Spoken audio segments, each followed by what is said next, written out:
Hi everyone, it's Deborah from Embody Nature, and I really just wanted to drop in here and talk about why I do the work that I do and what I actually do. So, I guess the first question, why does someone dedicate their life to helping people heal? And why am I so passionate about emotional regulation, attachment, and subconscious healing? And so, this isn't just a profession for me. I guess this becomes my story because I didn't choose this work just because I studied it. I chose it because I lived it. So, unlike many of us, I experienced childhood trauma and some adverse childhood experiences. And I guess that's what shaped how I saw myself. And I guess I learned really through years of abuse that was packaged up as love. I learned how to minimize my needs, how not to use my voice, how not to ask for help, because I was manipulated from birth to be in a position where I was harmed.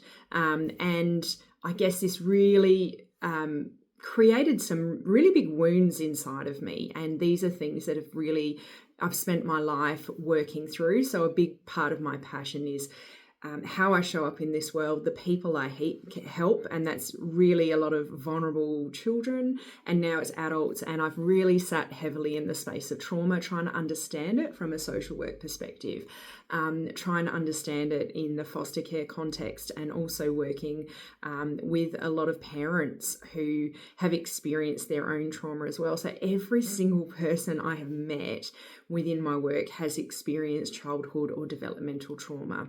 And the difference between just experiencing a trauma, so that could be something like a car accident or one of those kind of one-off incidences, and developmental trauma happens as we're growing, and it shapes the way that our brain grows and is layered, and it can have a real lifelong impact in how we show up in the world, how our brain processes things.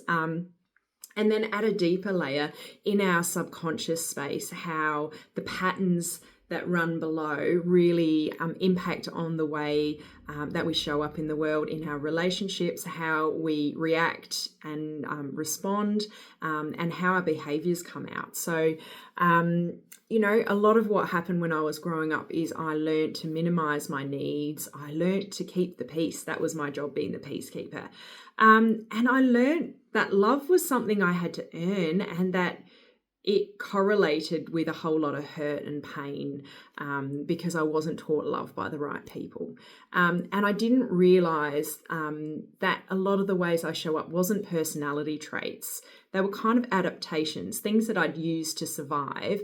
But as adults now, they were just getting in the way. So I guess what I really want you to know is that trauma doesn't just stay in childhood. It's not something we can just pop away, put up on a shelf and try to just move on from. It stays underneath the surface, and it really deeply shapes the people that we are, and it quietly sort of follows us into adulthood. And I guess I was married for nearly 20 years, and my trauma showed up in my marriage. And I wish I had known what I know now, because I think I would have really experienced a very different marriage.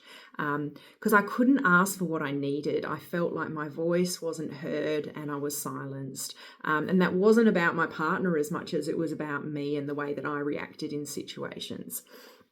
My relationship became about supporting somebody else's dreams. So I spent a lot of time feeling like I wasn't worthy enough to have my own dreams and to follow my own footsteps. So I worked really, really hard to build my husband's business, and walking alongside of him and enjoying that together, without actually ever stopping and realizing that I had dreams of my own that I really needed to push to the front. And actually that's what actually gives my life now so much purpose.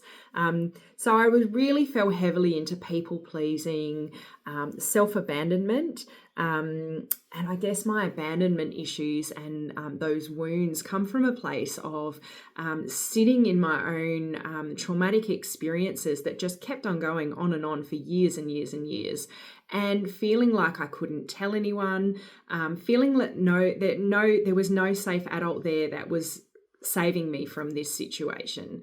And no one was recognizing what was going on. And I look back on school reports now and I see them with a different view, and I can almost see the cry for help that, that I had in the way, most kids don't tell a teacher to F off in year 3 and 4, Now looking back, you'd actually worry what's going on. And there were a lot of my behaviours that, with knowledge now on what trauma can look like and how it can respond, I think teachers now would probably have picked things up and been able to, work through stuff. But in my day, no one knew, and even in my situation where the person who caused me harm had actually been in prison for it and people knew that happened, I was still left in harm's way and nobody came to save me. So this deep sense of abandonment that I felt so deep in myself, I really remember having these fantasies in my head that kind of kept myself going in those years, where I just always, things that I made up were always about me feeling like I was completely alone in the world and no one was there to save me and no one but me was going to get me out of anything. So I guess this abandonment issue followed me everywhere, and it followed me into my marriage. And I noticed I would get really dysregulated, and I would, when there was an argument, I wouldn't know how to back down, but equally I wouldn't know how to ask for my needs to be met in that moment either. So I would just be big and loud, and I think that really impacted on everything from how intimacy and being able to stay connected with someone when really there were times when I wasn't the best version of myself by a long shot. I guess there was this deep sense of loneliness in me sometimes. I felt it over and over that, who would understand me? Who would be able to know me? I guess there was this deep sense of me almost not wanting people to know who I was deep down in the core, because there was this sense of shame around who that person actually was. So for many years, I'd do everything to be, the fun, happy, adventurous, sort of somewhat party girl, but traveling the world and doing really cool things. But I was really finding that was just so nobody could see who I really was. And I didn't even really want to see who I really was. I think that was my own protective mechanism from myself as well. But like all good stories, everything falls apart at some point. So my marriage ended maybe nearly 5 years ago. And when that happened, when I separated and things just blew up, everything cracked open for me.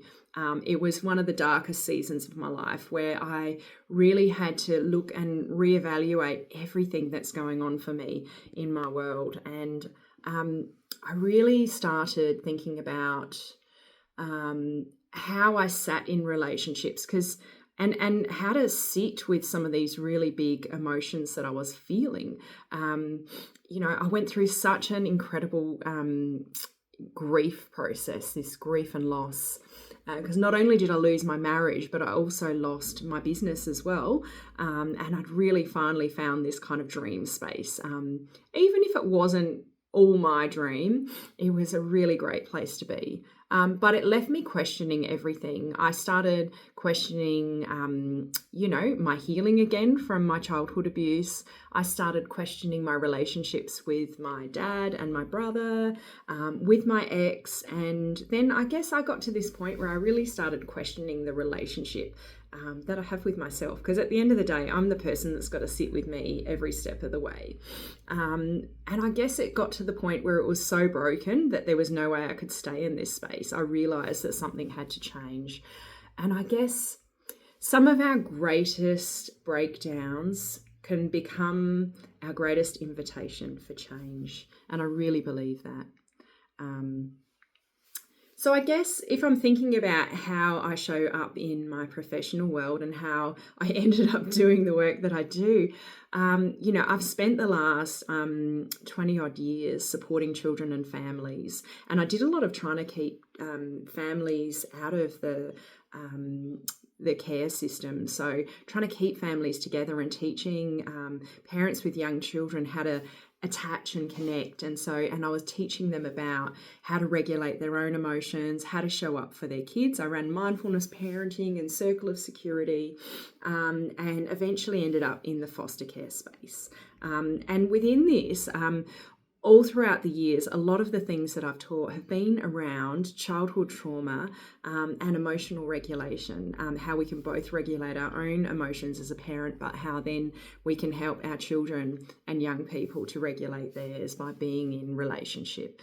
And I became an expert in the space of attachment and parenting. And look, I really understood trauma professionally. But I still couldn't heal myself, because knowing is something, but actually having that healing requires something really deeper and different. So the big realization, and I guess this changed everything for me, that awareness wasn't enough, and I could explain every behavior, know every theory, but I would still fall off the cliff and repeat the same patterns. And I guess I was finding there was a distance between knowing and becoming, and it was starting to feel like I couldn't sit in that space any longer. I wanted to close that gap and feel more aligned with myself and feel more authentic to who I really am and how I show up in the world. So I guess I really thought about the difference between insight and transformation. What are the things that make people actually change? And I could share information and knowledge, but it was only when people kind of got that aha moment and found some really deep insight. And normally it was through doing something different like mindfulness, or I became a forest bathing practitioner, so being out in nature. So I was finding it was more linked to the body. And when we could have these moments where we, got out of our head and into our body, then I was finding people were able to access those insights a lot clearer at this real deep level.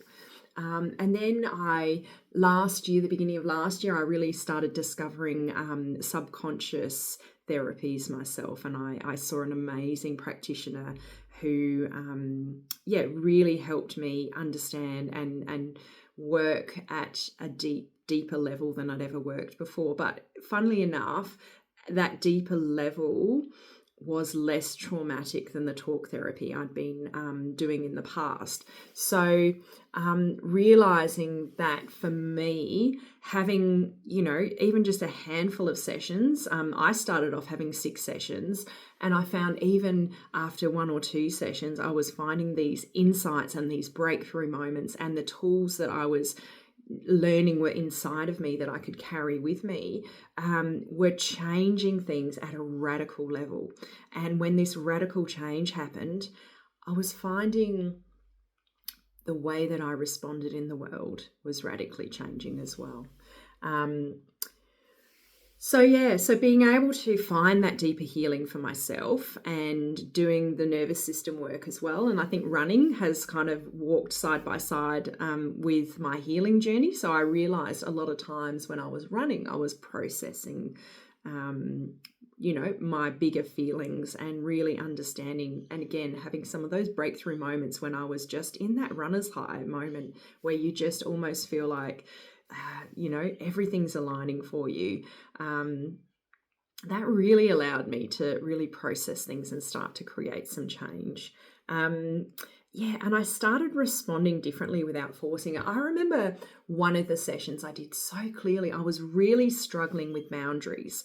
And I felt like if here's where I needed to hold the line in my relationships and to be really crystal clear that this behavior, if you treat me like this, it's not okay. I remember having almost this subconscious, this installation of here's my boundary, and it landed really hard on me. And then what I was realizing is when this behavior then came up, if people talk to me in a way that I found really disrespectful, in the past, I would sort of maybe I would try to speak up, but then I'd quickly people please because I wanted to keep the connection, and the connection became greater than the need for safety, that was actually flipping. And I was realizing that this boundary would ping like a massive alarm, and I would find that the need for safety was becoming deeper in me than that need for connection. And I was finding I could find that connection through, like, in my own world. I was finding, some of the connections with past versions of me and those child moments that am deep inner child work. I was finding I was able to turn up for myself, and that was something that had never happened before. So I was able to keep myself safe, and I was able to stay connected to myself and to my spirit and to my higher self. And that just became, I can't even describe what that's changed in my world. Just knowing I've got me. I don't need to sit in these really toxic environments anymore. So what this has led to is this incredible amount of self-confidence in myself, in knowing that I'll be okay even if I am on my own.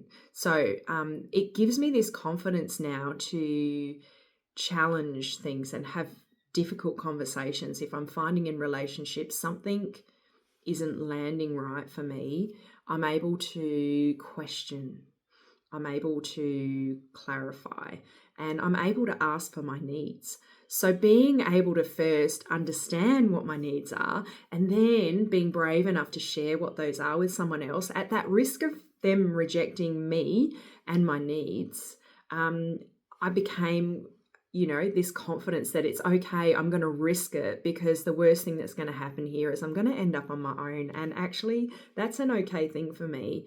So it allowed me to have difficult conversations where I could sit in a space and share my needs and my feelings, while respecting the other person as well.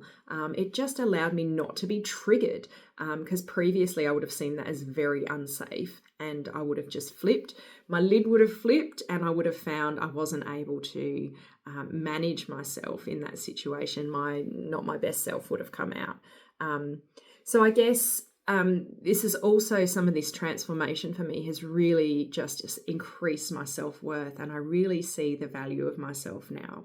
And especially showing up and doing this work with other people, I've got this innate sense of like, wow, this is what I'm supposed to be doing. And this confidence of, this is the gift that I have, just in seeing how people actually respond and heal in this space, and that I can create this beautiful healing environment. I remember, actually, it was just last week, I had a client say, I came to you and I wasn't sure. I did the first few sessions, and then I realized really quickly, because his biggest question was, can I trust you? Can you understand me? They were worried that I wouldn't be able to understand. And the fact that I'm able to sit and hold space and hold sort of that non-judgmental understanding, for him was one of the biggest things he got out of working with me. For him, he just loved the fact that I had,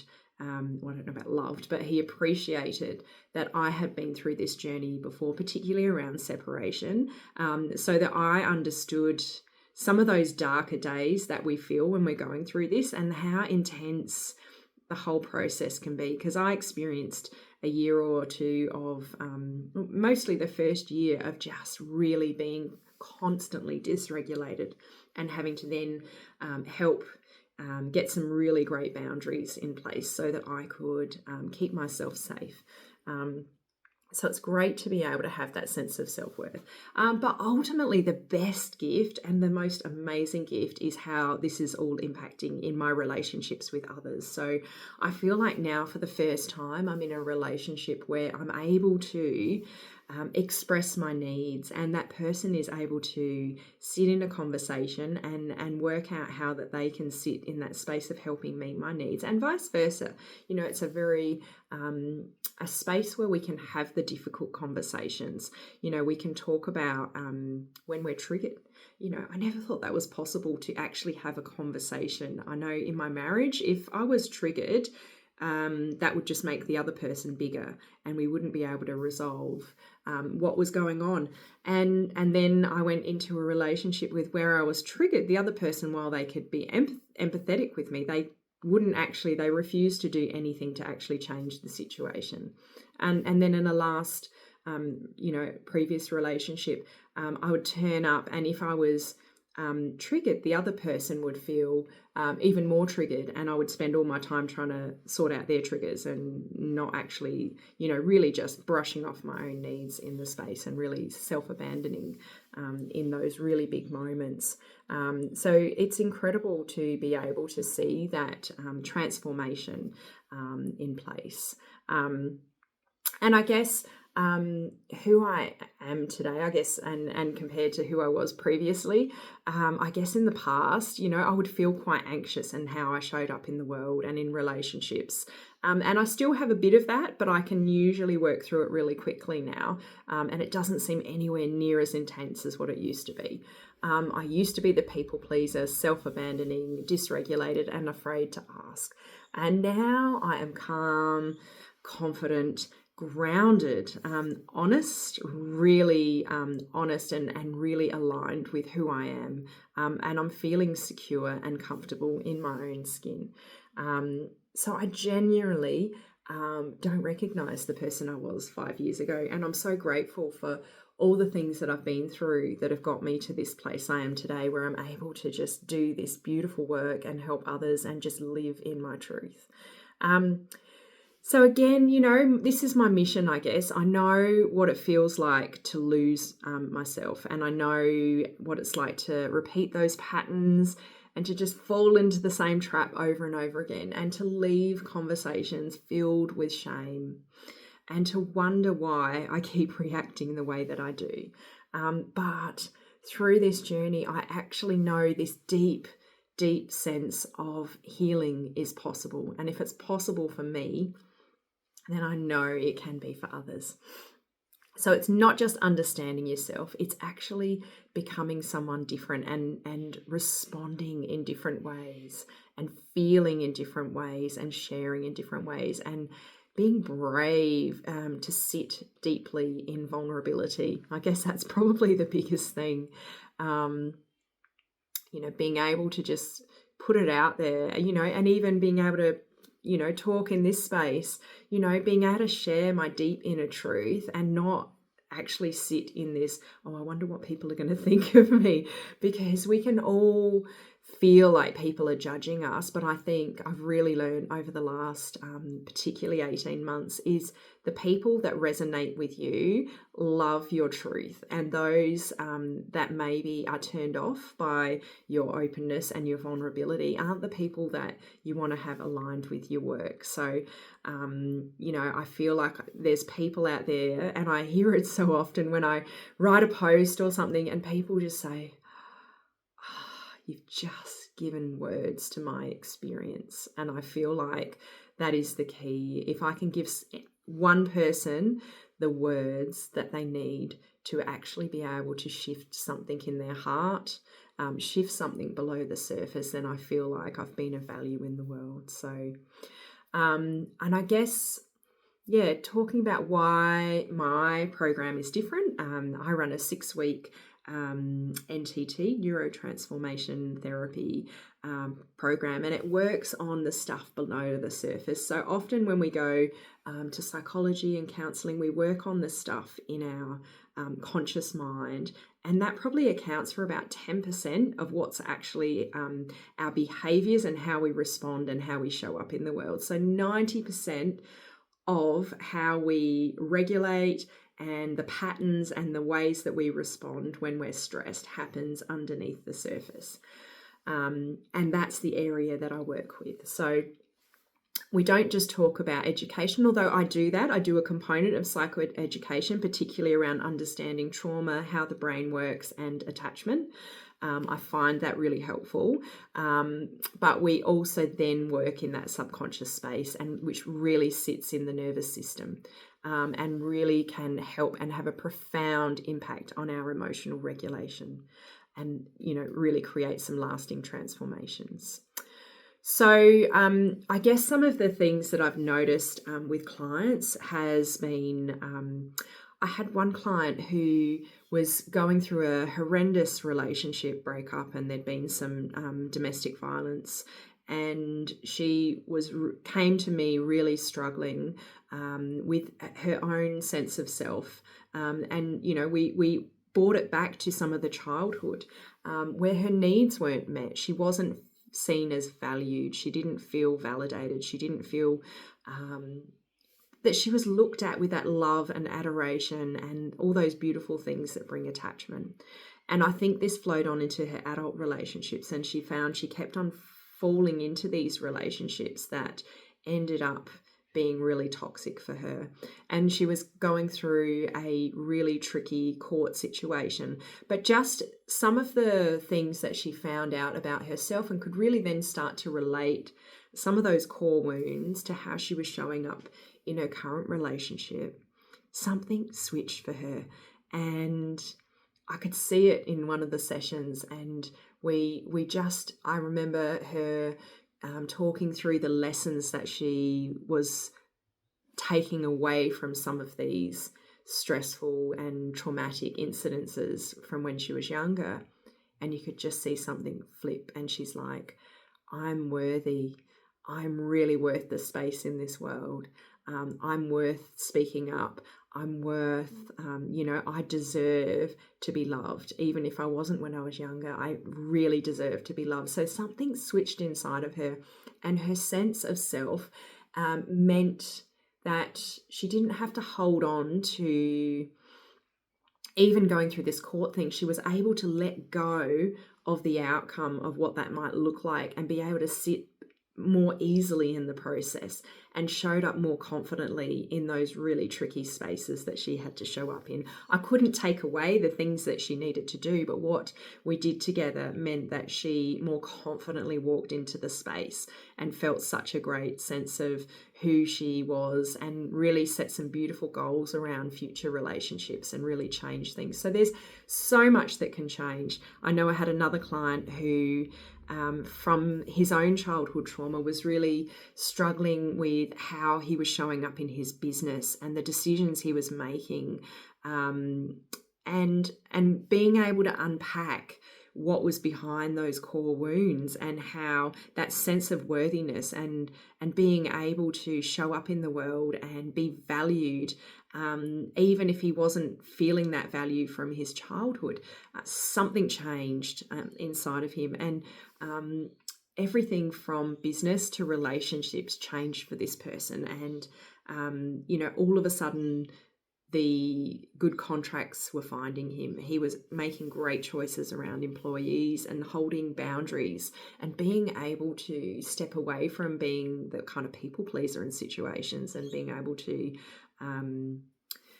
notice his kind of gut instincts when they were happening, because the business instincts were absolutely there. There's no question that the instincts were there and the capacity, but it was just that kind of knowing, that inner knowing that when I hear that, I'm going to follow through. And I, ultimately am the ones that makes those decisions, and just, could show up making these incredible decisions. And it really started impacting the bottom line, which is incredible, like significantly. So there's so many ways that I can help people in this space.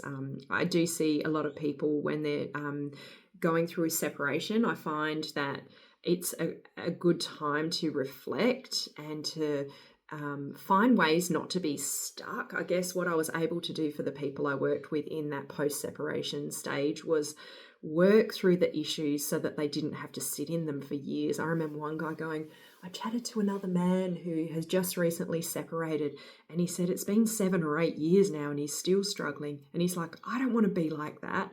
And so he threw himself into working with me and doing some other things where he just went, I haven't got the strength to work through this all myself. I actually need to hand the keys over to someone else and get them to help me, move forward in a more efficient, guided, and more kind of protected manner. So I think yeah, there's so many ways that I can help people, and I just feel so passionate that the work that I do here is just unique. Um, so I guess if any of this resonates to you, if you're exhausted, if you're repeating the same patterns, you're ready to stop abandoning yourself, if you're longing for calmer relationships, there is another way. So healing isn't just about becoming someone else, it's actually coming home to yourself. So yeah, I invite you to reach out for a conversation with me if you're feeling like you want to chat. I do clarity calls, which are no obligation calls where you can just ask questions about what I do. I can find out a little bit about you and we can see if we're a good fit. And if so, we can start to design like a package that'll work really well for you. So feel free to reach out. And I guess I really just want you to know that trauma isn't an identity. It's not who you are. It's an adaptation. It's what we do to keep ourselves safe. And the patterns that we create underneath can be changed. It might have taken a long time to create these patterns and they might have served us really, really well. But in our adult relationships, if you're finding these patterns and the way that you react, are not helping your relationships or the way that you feel about yourself, then change is possible. And another thing I just really want to, take home is that awareness creates understanding, but transformation changes your life. And also, healing isn't about fixing yourself. It is about finally feeling safe enough to become yourself. So, yeah. Thank you for listening, and I hope that there's been something really helpful for you here. So, healing is possible. You are worth it. Take care. Bye.